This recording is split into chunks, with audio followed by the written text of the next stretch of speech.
நம்ம ஆளுங்க தானே நம்மள இவ்ளோ தூரம் சப்போர்ட் பண்ணி கூட்டிட்டு வந்தாங்க. அவங்களுக்கு தெரியாதா அவங்களோட பெஸ்ட் ஹாலிடேஸ் நம்ம கூட தான்னு. GT Holidays, South India's #1 travel brand.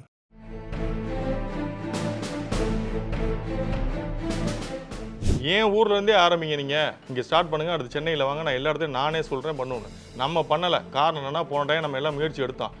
என்ன ஆச்சுன்னா, இங்க ரெட் ஜெயின்ல ஒத்துக்க மாட்டாங்கன்னு சொல்லி ஒரு காரணத்தை சொன்னாங்க. The market is good. நிறைய பேர் வந்து சொல்கிறாங்க market is bad, market is declining.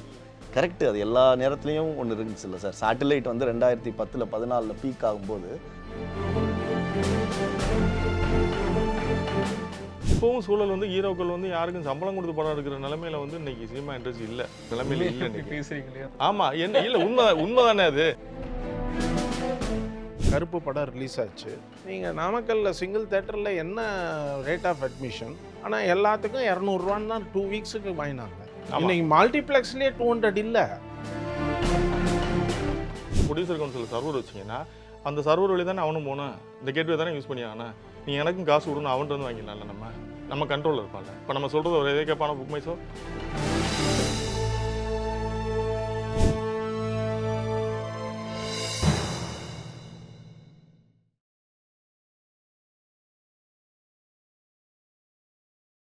Touring Talkies ரசிகர்களுக்கு வணக்கம். தமிழ் திரைப்பட தயாரிப்பாளருடைய கலந்துரையாடல் நிகழ்ச்சிக்கு உங்களை அன்புடன் வரவேற்கிறேன். இந்த நிகழ்ச்சியில் பங்கு கொண்டிருப்பவர்கள் எல்லாருமே உங்களுக்கு அறிமுகமானவங்க தான். முதல்ல இருப்பவர் திரு H. முரளி. கமல்ஹாசன் நடித்த அபய் சர்மி உட்பட பல வெற்றி படங்களை தயாரித்தவர். அஜித்தினுடைய பில்லா, விஜயனுடைய மெர்சல் ஆகிய படங்களில் இணை தயாரிப்பாளராக பணியாற்றிய பெருமையும் இவருக்கு உண்டு. அடுத்து சுரேஷ் காமாட்சி. வெங்கட் பிரபுனுடைய இயக்கத்திலே சிம்பு நடித்த மாநாடு திரைப்படம் உட்பட பல வெற்றி படங்களை தயாரித்தவர் இவர். அடுத்து ஸ்டோன் பெஞ்ச் திரு கார்த்திகேயன், மேயாதமான், ஜிகர்தண்டா, XX, ரெட்ரோ உட்பட பல வெற்றி படங்களுடைய தயாரிப்பாளர். அடுத்து $1 மில்லியன் புரொடக்ஷன்ஸ் யுவராஜ். சென்ற வருடத்தினுடைய மிகப்பெரிய வெற்றி படமான டூரிஸ்ட் ஃபேமிலி உட்பட பல வெற்றி படங்களை தந்தவர் இவர். வணக்கம். இந்த ஆண்டு இது வரைக்கும் பார்த்தீங்கன்னா 91 திரைப்படங்கள் வந்திருக்கு.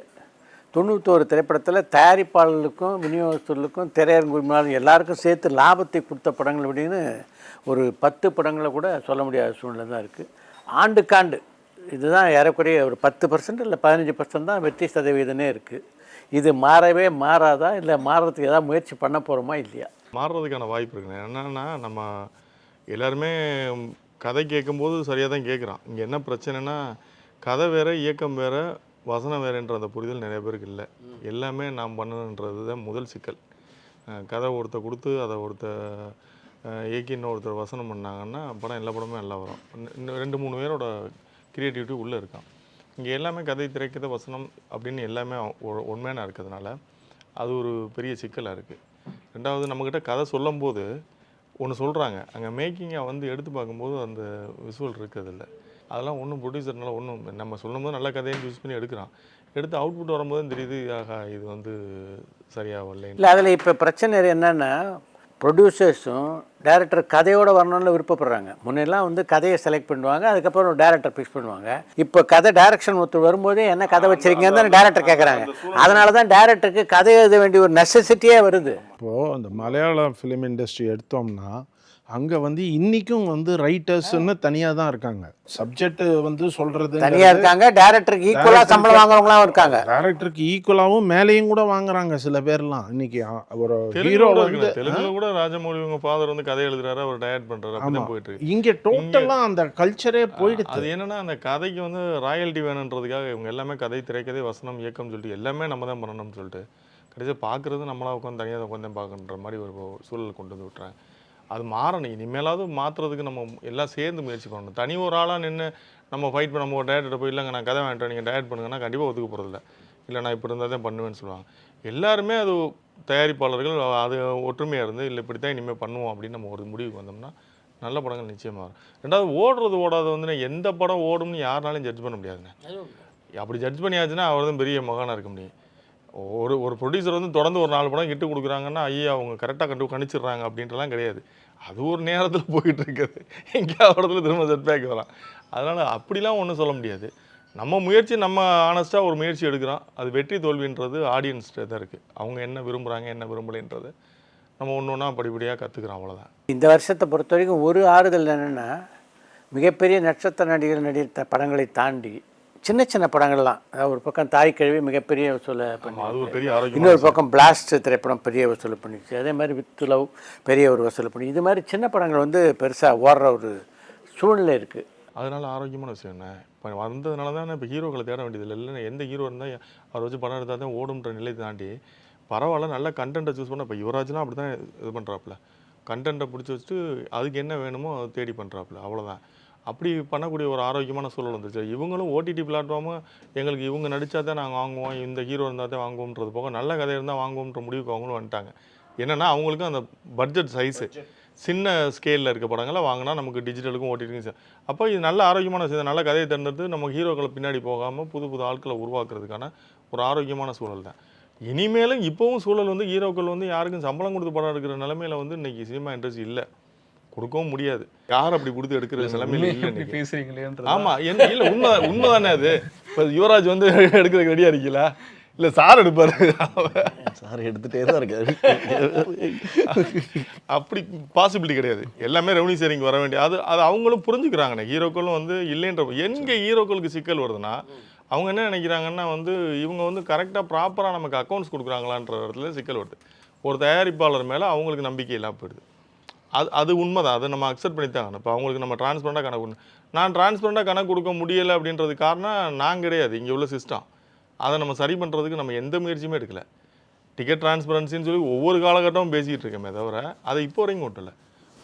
போன டைம் நாங்கள் திருப்பூர் சுப்ரமணியன்ட்ட சொல்லி அவர் வந்து நீங்கள் வந்து கோயம்புத்தூர்லேயே வந்து ஸ்டார்ட் பண்ணுங்கலாம் சொல்லி எல்லாம் இது பண்ணாங்க.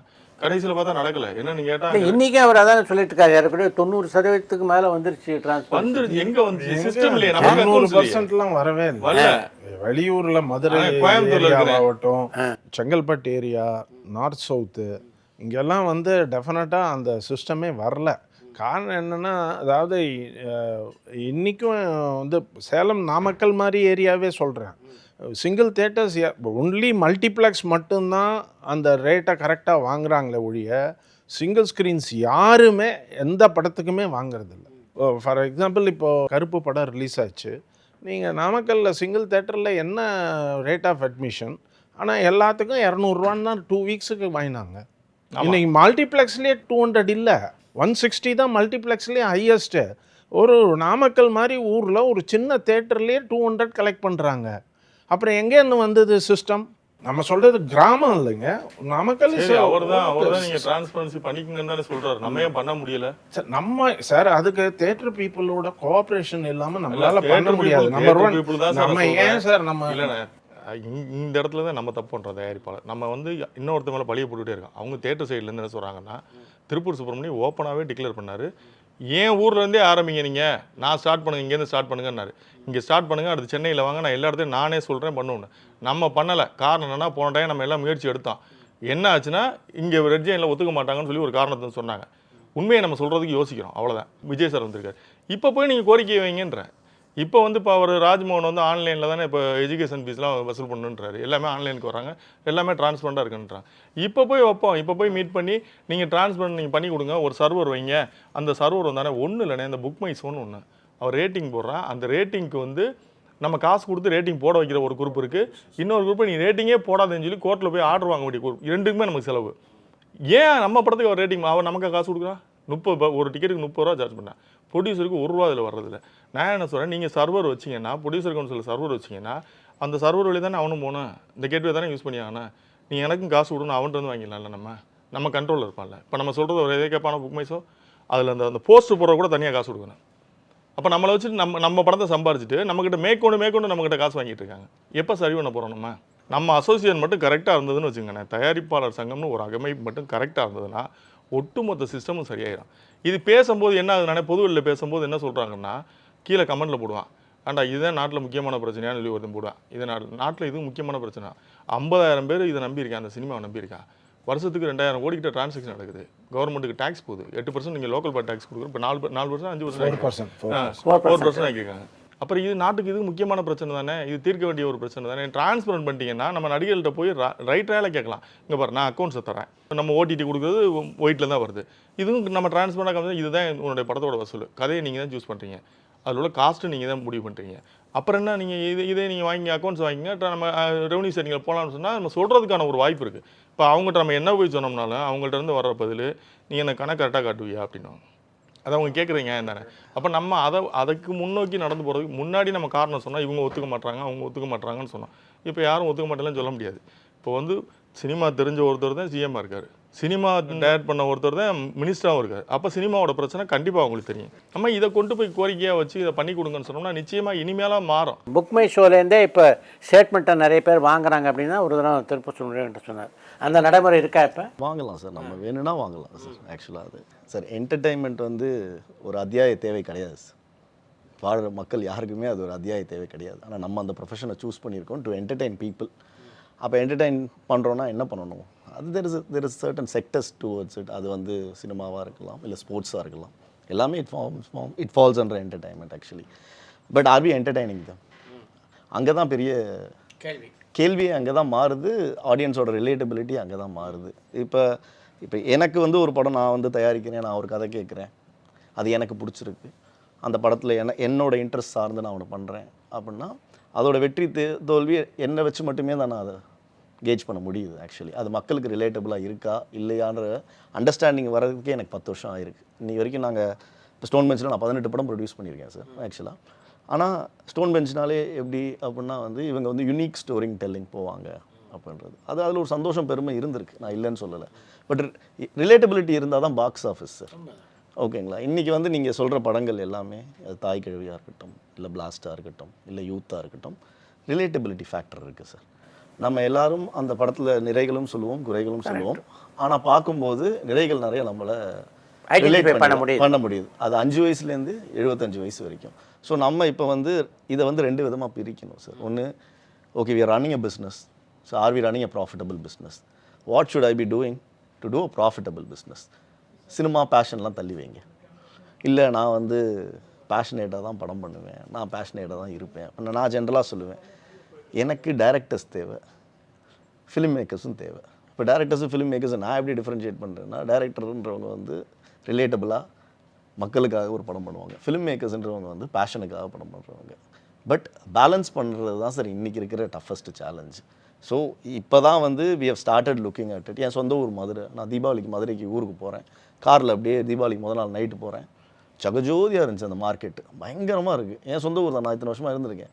டக்குன்னு ஒரு செகண்ட் நான் யோசிக்கிறேன், நான் இவங்களுக்கு புரிகிற மாதிரி படம் எடுக்கணும், அப்போ தானே அவங்களும் குடும்பமாக வந்து பார்ப்பாங்க ஆக்சுவலி. அப்போ என்னோட புரிதல் எனக்கு இங்கே முக்கியம் இல்லை, அவங்களோட புரிதல் தான் எனக்கு முக்கியம். இந்த புரிதலுக்கான படங்களை எடுக்க ஆரம்பித்தாலே சார், ஸ்டாரு ரிலேட்டபிலிட்டி இருந்தாலும், ஸ்டார் இல்லாமல் ரிலேட்டபிலிட்டி இருந்தாலும் success is there sir. Especially இன்றைக்கி த மார்க்கெட் இஸ் குட். நிறையா பேர் வந்து சொல்கிறாங்க market is bad, market is declining. Correct, அது எல்லா நேரத்துலையும் ஒன்று இருந்துச்சு இல்லை சார். சேட்டலைட் வந்து 2010 14 பீக் ஆகும்போது every producer was ensuring that his business is covered in satellite. ஆமாம் ஆமாம். அப்போ அது ஒரு பூம். அது வந்து நமக்கு சாதகமாக இருந்தபோது நம்ம அதை அப்ரிஷியேட் பண்ணுறோம். கட் பண்ணால் ஓடிடி அதே வந்தது. நமக்கு சாதகமாக இருக்கும்போது அதை அப்ரிஷியேட் பண்ணுறோம். எங்கே பிரச்சனை வருது, யாரால் அதை சாதகமாக ஆக்க முடியுது, யாரால் அதை சாதகமாக ஆக்க முடியல, இங்கே தான் வந்து question of winning the battle or losing the battle வருது. அப்போ சாதகமாக ஆக்கக்கூடியவங்க எதனால் அதை சாதகமாக ஆக்குறாங்கன்ற ஒரு அண்டர்ஸ்டாண்டிங்கும், சாதகமாக ஆக்க முடியாதவங்க எப்படி சாதகமாக ஆக்க முடியுன்ற ஒரு புரிதலும் வந்துட்டாலே we can actually balance it sir. if you take it ஆவரேஜாக ஒரு 5 கோடி வச்சுக்கோங்க சார் ஒரு படத்துக்கு. தமிழ்நாட்டில் 250 படம் ரிலீஸ் ஆகுது sir. The economy of that, keeping average தான் நான் சொல்கிறேன், 1250 crores of economy is a good economy for any industry actually. Actually, it is much more than that. இல்லை I'm keeping a very average. நான் ஒரு புரிதலுக்காக சொல்கிறேன். 1250 கோடி நீங்கள் சொல்கிற மாதிரி அதில் 20 படங்கள் ஜெயிக்குது சார். 5 × 20 100 கோடி. ஸோ 100 கோடி அந்த எக்கானமிலேருந்து வருது. மிச்சம் 1150 கோடி இஸ் அட் லாஸ். இதுக்கு யார் சார் காரணம்? அந்த 1150 கோடி கரெக்டான கையில் போயிருந்துச்சுன்னா we are looking at an boom of 3000 to 3500 crores. So இங்கே பிரச்சனை ப்ரொடியூஸ் பண்ணுறவங்கள்ட்டையும் இருக்குது. எதுக்கு ப்ரொடியூஸ் பண்ண வரீங்கன்ற ஒரு காரணம் இருக்குல்ல சார். அதில் தெளிவு இருந்தாலே, எனக்கு தெரிஞ்சு அந்த பாசிட்டிவிட்டி ஆறாக இருந்தாலே, ஒரு கிளாரிட்டி இருந்தாலே நம்ம இதுலேருந்து கொஞ்சம் ஈஸியாக வெளியே வர முடியுன்றது என்னோட தாழ்மையான தனிப்பட்ட கருத்து சார். அவர் சொல்கிறது வந்து இப்போ எல்லாமே இப்போ யுவராஜும் அப்படி தான் எடுக்கிறாப்புல, கதைகளை சூஸ் பண்ணி தான் எடுக்கிறாப்புல, ஓடணும்னு சொல்கிறது அதெல்லாம் நம்ம அவர் சொல்கிறதுல எதுவுமே மாற்று. நம்ம எந்த இடத்துல வந்து இப்போ நிற்கிறோம்னா, டிரான்ஸ்பரன்சி தேவையா இல்லையா? இந்த இடத்துல டிரான்ஸ்பரன்சி இருந்தால் ஆர்டிஸ்ட்டை போய் நம்ம பேசுறதுக்கு ஈஸியாக இருக்கும், நம்ம நெகோசியேஷன் பண்ணுறதுக்கு ஈஸியாக இருக்கும். நீங்கள் ரெவன்யூ ஷேரிங்கில் வாங்கணும். இப்போ அவர் சொல்கிறது மாதிரி நமக்கு இன்றைக்கி வந்து பிஸ்னஸ் வந்து இப்படி கிராஷ் ஆகும் தெரியாது. ஓடிடி வாங்குவாங்க, டிஜிட்டல் வாங்குறாங்க. இப்போ இந்த நம்ம இதுக்கு முன்னாடி வாங்குவாங்கன்னு நினச்சி ஒரு சம்பளம் கொடுத்துருப்போம்ல ஹீரோக்களுக்கு, அதை எப்படி நீங்கள் பேலன்ஸ் பண்ணுவீங்க? இப்போ இல்லைன்னு திடீர்னு இல்லையே ஆனதுக்கப்புறம் இப்போ 50 கோடி வாங்கின படத்தை வந்து போய் 10 கோடிக்கு வாங்கும்போது 40 கோடி எப்படி பேலன்ஸ் பண்ணுவீங்க? நம்ம ஆல்ரெடி செலவு பண்ணிட்டோம், கரெக்ட், ஒன்றும் பண்ண முடியாது. அப்போ அது பேலன்ஸ் பண்ண முடியாது. அப்போ இப்போ இவர் சொல்கிறது மாதிரி நம்ம ரன்னிங் பிஸ்னஸில் இருக்கும்போது நமக்கு ஒன்றும் பாதிப்பு வராது. இப்போ 40 கோடி போனால் கூட பரவாயில்ல, இந்த படத்தில் விட்டுட்டோம், அடுத்த படத்தில் அதை பேலன்ஸ் பண்ணிடலாம், அடுத்த படத்தில் மேட்ச் பண்ணணும்னு சொல்லி ஒரே படம் எடுத்து இல்லை 2 படம் எடுத்து ஓடி போய்ட்டோம் மாட்டிக்குவோம். பிஸ்னஸ் ஓடிக்கிட்டே இருந்ததுன்னா அதை கண்டிப்பாக நிச்சயம் பேலன்ஸ் பண்ண முடியும். இப்போ நமக்கு பழைய காலத்தில் வந்து அதுதான் நடந்துட்டு இருந்தது. ஏன்னா ஒரு ப்ரொடியூசர் கண்டினியூஸாக ஒரு படத்துக்கு அடுத்தது படம் பண்ணிகிட்டே இருப்பார். ஒரு படம் லாஸ் ஆனாலும் அடுத்த படத்தில் அதே ஹீரோவே டேட்டு கொடுப்பாரு, படம் பண்ணுவோம், அதில் ப்ராஃபிட் வரும், பேலன்ஸ் ஆகும். ஸோ ஒன்றும் பாதிப்பு இல்லை, பெருசாக இல்லாமல் ரன் ஆகிட்டு இருந்தது. இன்றைக்கி அப்படி கிடையாது. ஒரு படம் லாஸ் ஆனால் அந்த ப்ரொடியூசரால் எந்திரிக்கவே முடியாது. உங்கள் பீரியடில் வந்து நீங்கள் வந்து டிஸ்ட்ரிபியூட்டர் வந்து அட்வான்ஸ் கொடுப்பாங்க, எப்படியாவது தேட்டர்கள் அட்வான்ஸ் வரும், ஓரளவு கவர் பண்ணலாம். இப்போ நீங்கள் வந்து டிஜிட்டல்லையும் காசு வராது, சேட்டலைட்டும் கிடையாது, தேட்டரிகளும் நீங்கள் ஒன்றும் கொடுக்க மாட்டாங்கன்னும் போது நீங்கள் ஃபினான்ஸ் வாங்கி தான் நம்ம படம் பண்ணுறோம்னு ஒரு சூழல் இருக்கும்போது அதை எப்படி நீங்கள் ரீபே பண்ணுவீங்க? அப்போ கஷ்டமான சூழல் இருக்குது. அப்போ இதுக்கு வந்து நம்ம இப்போ பெரும்பாலும் திரையரங்க வசூலை மட்டும்தான் நம்ம வந்து நம்பி பண்ண வேண்டியது. அப்போ நம்பி பண்ணணும்னு சொல்லும்போது அப்போ நமக்கு என்ன தேவைப்படுதுன்னா ஆர்டிஸ்டோட டேர்ம்ஸ் வந்து நம்ம கரெக்டாக இருக்கும். ஆர்டிஸ்ட் டேர்ம்ஸ் கரெக்டாக இருக்குன்னா அவங்க கேட்குற மாதிரி நம்ம அந்த டிரான்ஸ்பரன்சி வேணும், நம்மளாம் அவங்களுக்கு கரெக்டான அக்கௌண்ட்ஸ் கொடுக்கணும்ல. அப்போ இது வேணும். இதுக்கு என்ன பண்ணலான்றது நம்ம ஆரோக்கியமாக யோசிச்சோம்னா அடுத்த கடத்தை நகரலாம். பெரிய நடிகர்கள் இப்போ வந்து ப்ராஃபிட் ஷேரிங்கில் நடிக்க முன் வராங்களா? வரணும்னு ஆசையும் படுறாங்க ஆக்சுவலி. ஆனால் சார் எல்லாமே comes out of experience sir. Is it a good experience or a bad experience? Unfortunately both for producers and for actors there has been bad experience with related. அதை வந்து ஒரு பேஸ் லைனாக set பண்ணுறதுனால ஒரு பயத்தில் சில பேர் அதுக்கு பயப்படுறாங்க. அங்கே தான் இந்த டிரான்ஸ்பரன்சியே வருது சார். ப்ரொடியூசர் மேலே ட்ரஸ்ட் வர்றதில்ல, இவங்க கரெக்டாக கணக்கு கொடுப்பாங்களான்ற ஒரு நம்பிக்கை இல்லை. இந்த ப்ராஃபிட் ஷேரிங்கை பொறுத்த வரைக்கும் சமீபத்தில் விஷ்ணு விஷால் நம்முடைய நேர்காணலுக்கு வந்தார். அவர் சொல்லியிருந்த ஒரு கருத்து வந்து நியாயமான கருத்து. என்ன சொல்கிறார் அவர்னா, நான் வந்து ப்ராஃபிட் ஷேரிங்கில் வரேன் அப்படின்னா அந்த தயாரிப்பாளருடைய வரவு செலவு இருக்குல்ல, அந்த படத்துக்கு எவ்வளோ படப்பிடிப்புக்கு செலவாயிருக்கு, ஒவ்வொரு நாளும் எவ்வளோ செலவு பண்ணுறாரு, வாட் இஸ் தி பட்ஜெட், இந்த பட்ஜெட் எங்கே போய் அரைவாக போகுது எல்லாம் எனக்கு சொல்லணும், டே டு டே சொல்லணும். எவ்வளோ பாரோ பண்ணுறாரு, எவ்வளோ ஒரு கடன் எல்லாம் எனக்கு தெரியணும். வந்து இந்த படத்துக்கு செலவு பண்ணுறாரா இல்லை வேற படத்துக்கு செலவு பண்ணுறாரா அப்படிங்கிறதெல்லாம் கேட்குறாரு. அவர் சொல்லியிருக்காரு. அதே மாதிரி ஒரு டிரான்ஸ்பரி நான் ஒரு பெரிய ப்ரொடியூசர்கிட்ட போய் இந்த கேள்வியை நாங்கள் கேட்டோம்னா, என்ன நாங்கள் இவ்வளோ வருஷமாக இண்டஸ்ட்ரியில் இருக்கோம், எப்படி நீ போய் இது மாதிரி கேட்குறியன்னு ஃபீல் பண்ணுறாங்க, அப்புறம் எப்படி சார் நம்ம டிரான்ஸ்பரன்சி? ஏன்னா நீங்கள் சம்பளம் கொடுத்தீங்கன்னா எனக்கு நீங்கள் இதெல்லாம் சொல்ல தேவையில்லை. நான் வந்து உன்னோட ப்ராஃபிட் ஷேரிங் வரும்போது எனக்கு அந்த டிரான்ஸ்பரன்சி தெரியணுமே கேட்குற ஜென்யூன் கொஸ்டின் தானே இது. நியாயமான விஷயம். அதாவது நம்ம 10 பேர்ட்ட கடை வாங்குவோம், வாங்கி வச்சுட்டு நம்ம லாஸ்ட்டாக வந்து என்கிட்ட நான் இவ்வளோ கடை வாங்கி வச்சிருக்கேன்னு சொல்லி அவர்கிட்ட போய் நான் கணக்கு அமைச்சிருந்தோம்னா அது முடியாது.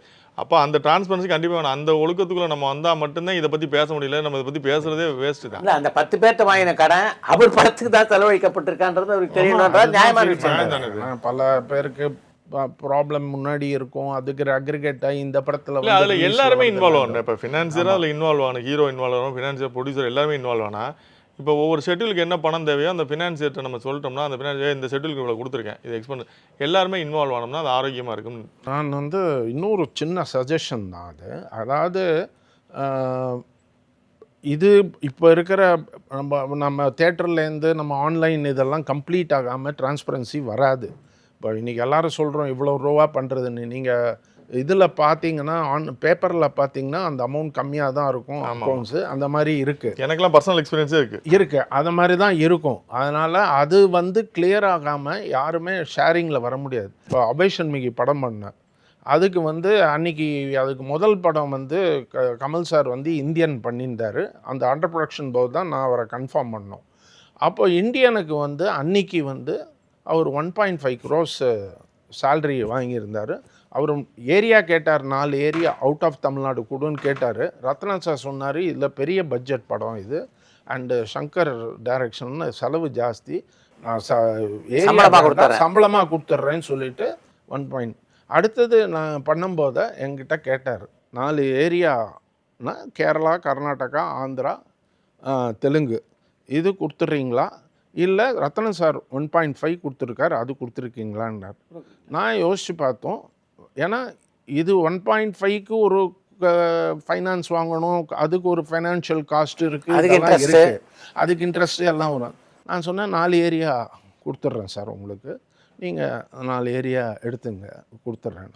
சேலரிக்கு பதிலாக அதான் அடிச்சு கொடுத்தோம்.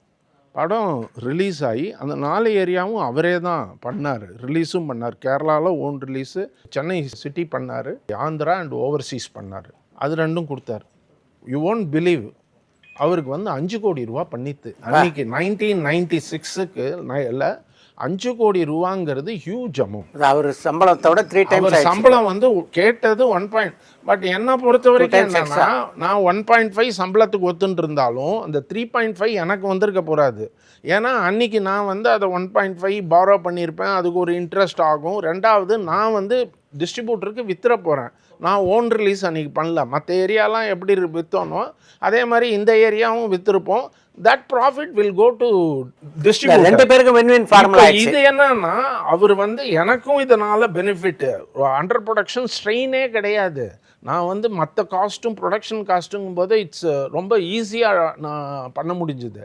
அட் த சேம் டைம் அவருக்கும் வந்து ஒரு படம் ஓடினோன்னு பெரிய இது ப்ராஃபிட் வந்தது. பிகாஸ் அந்த படத்தை பொறுத்த வரைக்கும் மேஜர் அவர் தான், அவருக்கு பெரிய ப்ராஃபிட் வந்தது. அதுக்கு அடுத்த படம் காதலா காதலா பண்ணார், அதுவும் 4 ஏரியா எடுத்து பண்ணார். பட் அது இந்த ரேஞ்ச் பண்ணலனாலும் மேக்ஸிமம் அதுவும் ஒரு பெரிய நல்ல ரேஞ்ச் பண்ணித்து. சொல்கிறது லாஸ்ட்டானே அவுட்புட் வரும்போதே இதெல்லாம் ஒத்து வராது, கொஞ்சம் எடுங்கன்னு சொன்னால் கூட ஒத்துக்க மாட்டாங்க சார். இல்லை கரெக்டாக இருக்குன்னு அட்டமுடிச்சு, எனக்கு அப்படிலாம் நிறைய எக்ஸ்பீரியன்ஸ் இருக்குது. ஆனால் கொஞ்சம் புது டேரக்டர்ஸும் ட்ரஸ்ட் பண்ணல சார். நான் அதுதான் சார், புது டேரக்டர் நம்ம சொல்கிறத கேட்டு ஒர்க் பண்ணுவாங்க. அது நீங்கள் சொல்கிறது எல்லாமே பண்ணலாம். ஏன்னா நான் யூகேல ஒரு பேங்கிங் செக்டரில் ஒர்க் பண்ணிட்டு இருந்தவன், கடவுள் எங்கேயோ சுற்றி விட்டு கார்த்திக் சுப்ராஜ் மூலமாக புது டேரக்டர் நீங்கள் போடுறீங்கன்னு வச்சுங்க, பண்ணி நான் சொல்கிறத கேளு உட்காந்து எடிட் பண்ணிடலாம். கொஞ்சம் அனுபவமான டேரக்டர்னு வச்சுங்களேன், ஃபுட்டேஜே காட்ட மாட்டாங்க. ஒரு படம் பண்ணுவேன், தலைகீழாகத்தான் குதிப்பேன் அப்படின்னு குதிச்சு மொத்தம் 5 கோடி ரூபா தான் அந்த படம் இருக்கும். அதுக்கு ஒரு 30 லட்ச ரூபா ரெவென்யூ எடுத்துட்டு 4 கோடியே 70 லட்ச ரூபாயில் அந்த பிஸ்னஸை லாஸ் ஆக்கிட்டு சினிமாவே ஒரு மோசமான தொழில்.